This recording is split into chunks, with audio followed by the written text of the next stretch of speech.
On today's episode of Locked On Lightning, we discussed last night's loss. What does that mean for the Lightning going forward? And does this show any sign that this team might possibly be ready for the playoffs? We talk about all that and more, as well as the schedule for the rest of the month.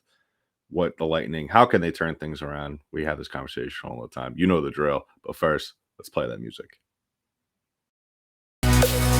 You're Locked On Lightning, your daily podcast on the Tampa Bay Lightning. Part of the Locked On Podcast Network, your team every day.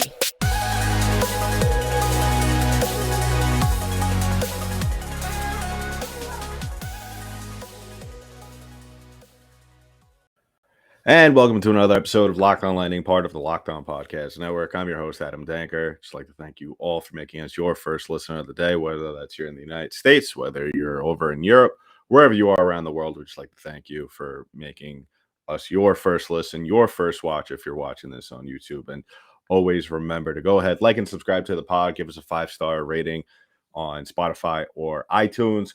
And also remember to download, share, let your family know, let your friends know as the Lightning are on their way to getting ready for the playoffs. We'll be here every single day talking about Lightning hockey, as well as drop us a thumbs up and hit that notification bell below on YouTube if you're watching this. So yeah, on today's episode or this episode tonight, wherever time you wish to watch this, we are discussing last night's loss.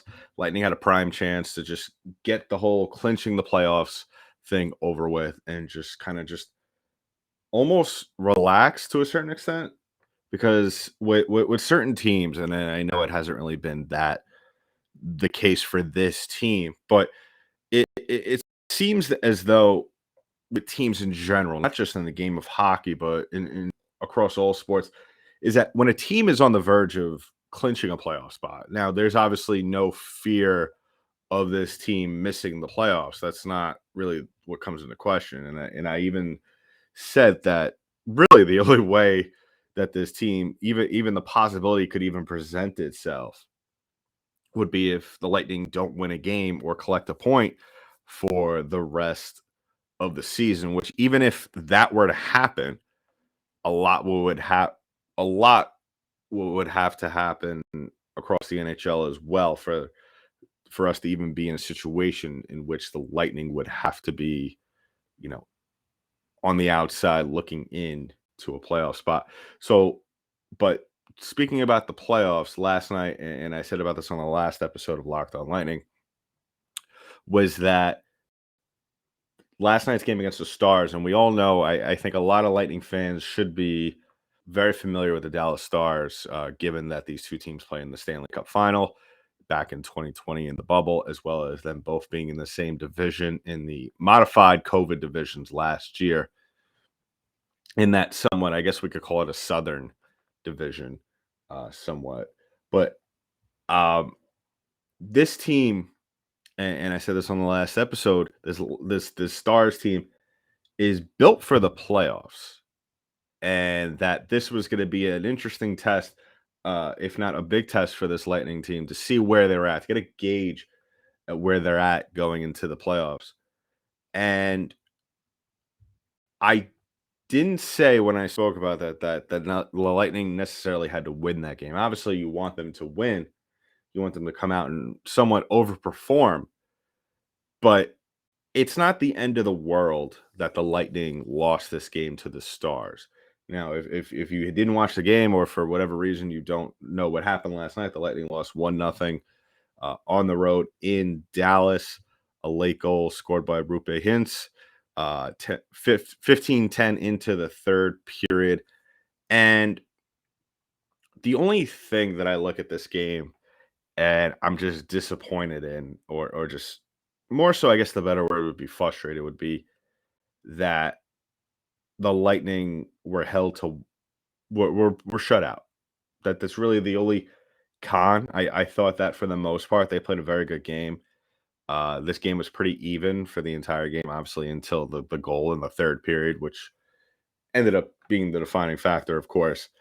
Um, but if you take how they played in this game, they played hard, and Dallas did exactly what we thought they were going to do, and that was go out there, play physical, really try to dictate the flow of the game in the neutral zone, as well as pressure the Lightning a lot to give up the puck in their own end. And that's what Dallas does. And that's what we're going to see not only out of teams like Dallas, but just teams in the playoffs. We've seen it over the last couple of seasons where, we see kind of that free flowing hockey that during the regular season, which is obviously so exciting and which we've all come to expect from this Lightning team. But in the playoffs, things just shift completely. If not, just take a complete 180 in terms of the game, where really it's more so the teams that play defensive first hockey while picking their spots instead of having that creative, free flowing type of game that we see during the regular season. Those are the teams that really go far in the playoffs. We've seen it from the Lightning over the last 2 seasons. Yeah, they're a little bit more of a dynamic team, but when you're looking at the other teams that the Lightning may have come across, or we have seen on whether it be on the other side of the bracket or had the potential to play the Lightning, obviously one of the prime examples here is the Dallas Stars, as well as an opponent that the Lightning will be playing in a couple of weeks, and who has completely turned it around. But unfortunately, too late for them, and that is the New York Islanders. Those are the two teams that, and I said at the beginning of this month that really it was going to be Florida, Toronto, and the Bruins game that were going to be the biggest test for them. But given where the Lightning are, I think that we'll be looking back, especially during the first round of the playoffs, if the Lightning, hopefully they could advance. I mean, right now, the way they're playing, we're starting to see some positive things. We're starting to see them slowly but surely kind of get it together, kind of get a feel for the game that they're going to need to play going down the road to be successful. A lot of that has to do, obviously, as I mentioned, of course, on the past couple episodes with fatigue. That's just something that the Lightning are going to have to get over because in the playoffs, everyone's tired. It's just the team that wants it more is going to go out there and play and win. But really, the Lightning did a lot of good things last night. I think for the most part, yeah, like I said before, that it's you never want to see your team, regardless of who they're playing out there. You never want to see a shutout loss, uh, even in a clinching game or a potentially clinching game. But the Lightning still did a lot of good things. It could have been a lot worse. We could have seen the Stars kind of really start to kind of pile it on if the Lightning kind of let their guard down there at the end of the game. But this is the kind of game to get a good gauge for where this team was at. And it's like I said, and I'm going to keep saying as we go down the road towards the playoffs, as the month of April kind of winds down, because I'm sure there's going to be plenty of more games such as this where we're going to be looking at the score scoreboard or the stat sheet, whatever, after the game or during the game, and wondering how is this Lightning team not being able to come out on top? Because let's face it, this team is talented. We all know it by now, but it's just not translating onto the ice. So we'll talk about the schedule for the rest of the month. Just a frustrating month of April, just a frustrating last couple of weeks. Lightning just one win in their last 5 games. It's definitely something that you don't want to say out loud going into the playoffs, especially where the Lightning will definitely not have an easy opponent at all in the first round. So we'll talk about that, what the Lightning can do, what they have to do going forward, uh, why actually this loss might actually be the best thing for them going forward into the playoffs. So we'll talk about that in just a little bit. But first, we're going to talk about one of our sponsors. And if you're listening to us on an audio platform, we're going to catch a break right there, right after. If not YouTube, you'll stay right with us right here. So we're going to talk about our first sponsor, and that is HelloFresh. Now, with HelloFresh, you get your farm fresh, pre-portioned ingredients and seasonal recipes delivered right to your doorstep. Skip trips to the grocery store and count on HelloFresh to make home cooking easy, fun, and affordable. That's why it's America's #1 meal kit. Now, the best thing one of the best things that I love about HelloFresh is that you could customize your dishes with their new Hello Custom offerings by swapping out one protein or side for another, upgrading for a more luxury experience, and even adding protein to a veggie meal. That means more choices, more variety, and more meals truly tailored to you. That's the best thing about this, I think. in my opinion. I love having a choice. I love mixing things up. You know, you don't want the same meal every single day of the week, or on the same days of the week every week. And the best part about that as well is that you could pick your favorites from 50 different weekly options and skip weeks when you need to change your delivery date or update your preferences in the HelloFresh app. Isn't that absolutely incredible? I mean, you know, if it has an app, if it's easy to use, then I'm game. I'm a man of simple taste. So, and that's why HelloFresh is the number one food app for me.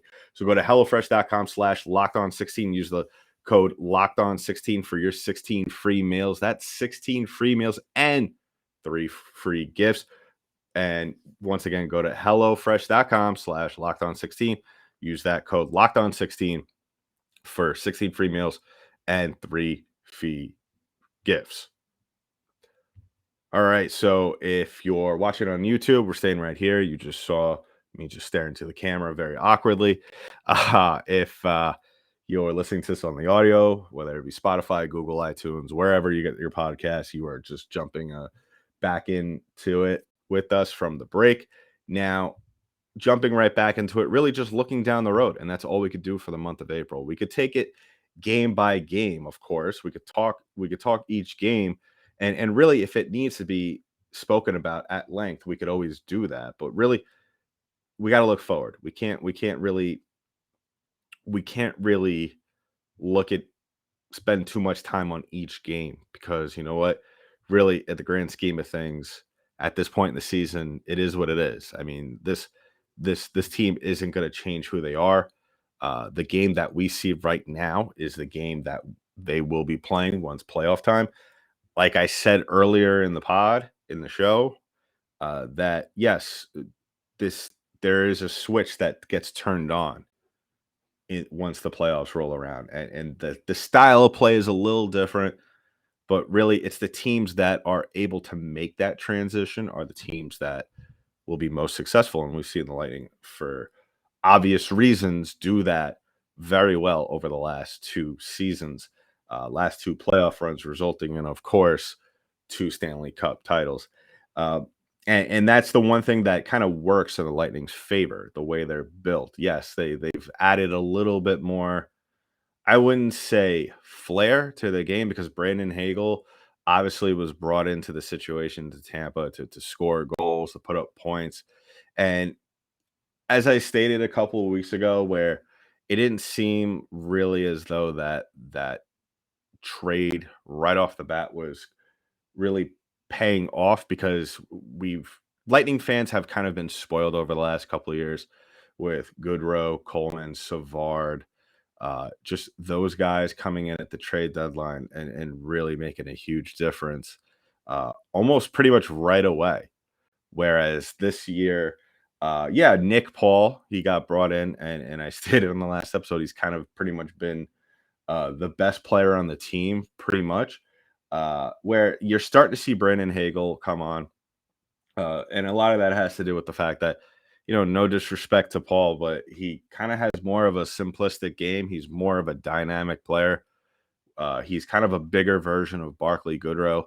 So really, guys like that are able to kind of uh, acclimate themselves to a new situation relatively quickly. Where guys like Brandon Hagel, who are going to come in here, uh, be very offensive minded. Obviously, he's a tough as nails player, where he's going to play physical. We've seen him play physical. There's nothing wrong with that.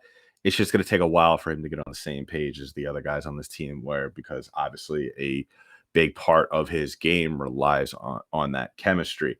So looking at the games going forward, Lightning have Anaheim tomorrow night at home, and then they got Winnipeg on Saturday, Detroit next Tuesday, and then they got that other game that I was talking about when I previewed the schedule for this month, excuse me, and that was against Toronto.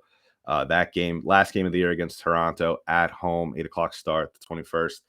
That's going to be a game that's going to be interesting, just because I'm sure that the Maple Leafs, who have been playing well since then, as well as obviously the big story surrounding that team, has been Austin Matthews, where we might be discussing next week, depending on, I don't have the Leafs schedule in front of me, but He is relatively close to getting 60.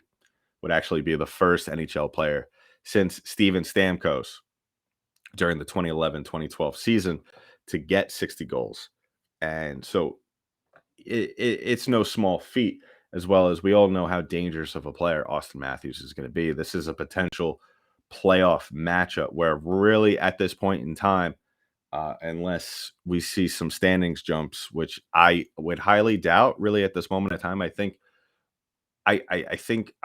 would probably bet money that once the Lightning are rolling into that April 29th game, that last game on the road against the Islanders, I would have to say that more than likely, unless we see something completely drastic happen, the Lightning are going to be playing Toronto.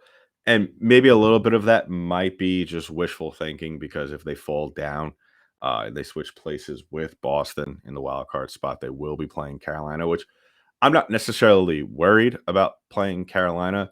It's just more so a better matchup. And I spoke about this with my Locked On NHL co host on the Thursday National show with Chris Masilli of Locked On Avalanche. Part of that reasoning is because we all know, if you haven't known by now, Carolina has one of the best PKs in the league. Where on the other side of that, yes, um, the Lightning, and we've spoken about this, and I am very much on the other end of this, that the Lightning have a very good, in terms of stats, power play unit, about 15th, 12, about the 12th, the 15th range in the league. I would beg to differ just by I think that's a very much inflated position for them just because of the amount of opportunity. Well, the small amount of opportunities that they have really had um, on the power play, where they don't draw as many power plays as maybe some other teams. But and then after that Toronto game, you got Nashville, and then really uh, you got Florida, which will be one of the other big games. I mean, the Lightning aren't going to see Florida for at least a round or two, so that's not really my concern. That's just going to be a rivalry game. Hopefully, nobody gets hurt in that game because that's going to be a very intense game. I know the Panthers are going to come out and want to really try and lay the hurt on the Lightning, so it sticks with them if these two teams meet later on in the playoffs. But then you have Columbus, the last game of the year, at home at Amalie on Tuesday, the 26th, and quite frankly, the Lightning should sweep after that. And what I mean, they should sweep the rest of their games. They got that game at home, like I just said, and then they go back. Then they go to Columbus, play them on the 28th, and then the next night they're in Long Island facing the New York Islanders, which I will be at that game. Any Tampa fans that aren't attendance, give us a shout out at the show, LO_Lightning, or on Twitter, or Locked On _Lightning on Instagram. Message the show if you want to meet up, talk some Lightning hockey, have a beer with me, buy me a beer, whatever you want to do. Just let me know, or let the show know. Tweet to me at DankyDank, DNKYD8NK. Always love hearing from you guys. Once again, yeah, that's DENKYD8NK.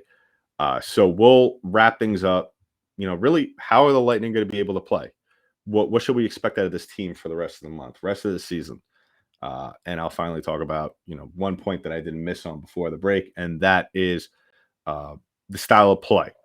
So we'll talk about our last sponsor and head to a break. If you're listening to on the audio, and if you're on YouTube, you're staying right here. And our last sponsor of the night of this episode is Built Bar.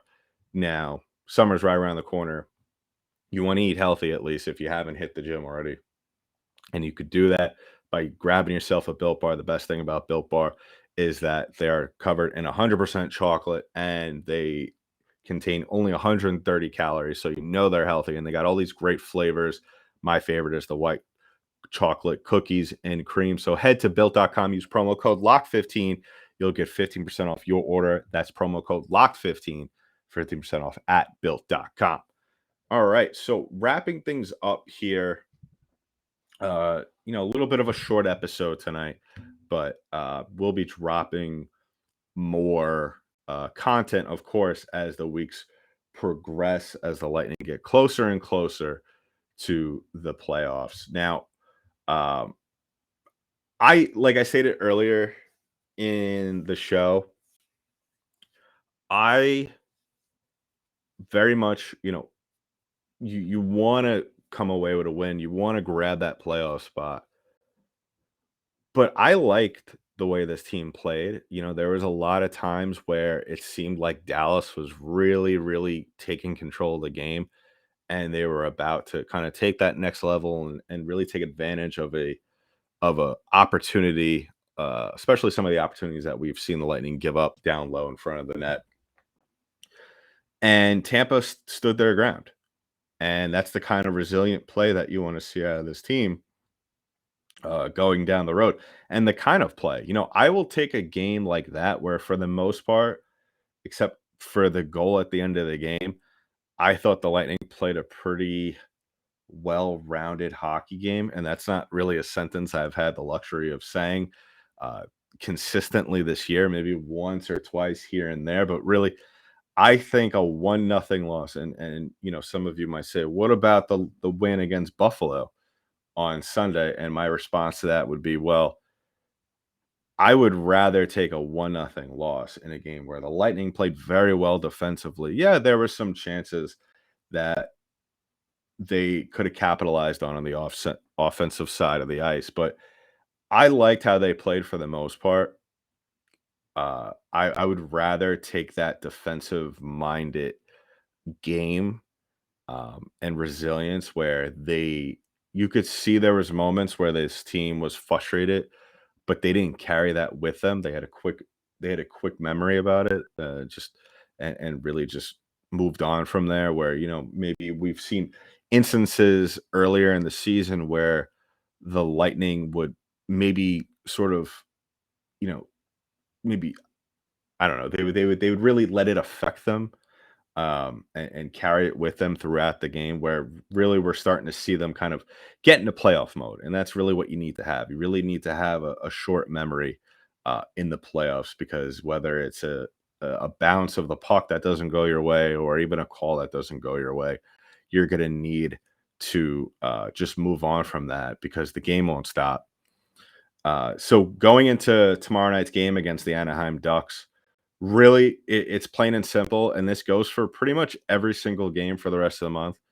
And if they're not already in the mindset already, I think the Lightning should really get into the mindset. Play like you did against the Stars. Play that playoff brand of hockey, because if the Lightning go 500 for the rest of the month, and at least they're playing like how they played against Dallas, I'll be fine. I honestly would be fine with that. We're not, I mean, if you've been watching this team for the last 2 years, or if you've just been a fan of hockey for forever, you know what I'm talking about when I say there are two sides. There's regular season hockey and there's playoff hockey. So if the Lightning play like this, I think they'll be perfectly fine. I think that's why I would not be the least worried if they go into a playoff series playing like this against a Toronto Maple Leafs, because I feel like that's the better matchup. I feel like that Toronto's, obviously, their goaltending situation is a little shaky, but on the other side of that, you have, Austin Matthews, who's very well the best scorer in the league right now. Sorry, all you Connor McDavid fans. But yeah, I think that I would rather kind of just have them play like that, and kind of just get in the mindset of that they're going to play Toronto. Don't even worry about Boston. I would rather just be in control of our own destiny, instead of having to worry about what Boston does. And then if they overcome Tampa in the standings, then you have to start thinking about playing Carolina. No, no, no. Control your destiny from now on down the stretch, and look at these games as, all right. Every game is just one more thing to check off in terms of getting ready to play Toronto in the first round of the playoffs in May. So look at it that way. That's really the approach that all Lightning fans should have at these games. And I'm sure this is sort of, if you ask any of these players, they'll probably say we're just taking it one game at a time. We're just getting ready to fine tune things. But I'm sure there's a lot of players on this team, especially the veterans, that are looking at it the same way and thinking, all right, let's get into the habit of doing this. Let's get into the habit of thinking, all right, we want to play Toronto. There's the old saying, never wish for your opponents in the playoffs, but I think this is the right time, or not the wrong time to do it. I think that once this Lightning team gets into the playoffs, as long as they're playing like I just stated they should be playing, they could beat anybody. It could be Florida, it could be Carolina, it could be Boston, it could be Toronto. It doesn't matter. Even the red hot Rangers, who they very well might be playing if Toronto if the Lightning fall to that wild card spot. Just what with the Rangers win tonight. I'm recording this on Wednesday the 13th. The Rangers won tonight 4-0. So they're not too far out of that first place spot if they already haven't tied Carolina for that first spot in the Metro. So that's another thing to think about. What kind of matchup do you want personally? Let us know on our social media pages, LO_Lightning on Twitter, Locked_Lightning on Instagram. Like I said, and I will continue to state it, I'll play Toronto. I'd rather play Toronto. You're more familiar with them. They're a division foe. The Lightning play like this, it's not going to be a series that gets done in 4, of course. Toronto's too tough to go down in 4. Then again, we all know their lack of production in the playoffs. So there's also something that to think about. Yeah, the 2-time defending champs going up against a team who has ultimately really not accomplished a whole lot over the last 5 years, especially last year blowing a lead to the Montreal Canadiens, who went on to play Tampa, of course, in the final. So we'll continue to monitor all those possible matchups. We'll put up a poll on Twitter as well as Instagram and get on that. We want to see what you all think, what you all want as the playoffs roll around. So we'll be back tomorrow talking about the Ducks game and more, and looking at the schedule once again and what we think and what I think, of course, about what this Tampa team needs to do going forward, as they will play the Ducks tomorrow, like I said, and then Winnipeg on Saturday. So that's been it for today's episode of Locked On Lightning, part of the Locked On Podcast Network. I'm your host, Adam Danker. I'll talk to you in the next one.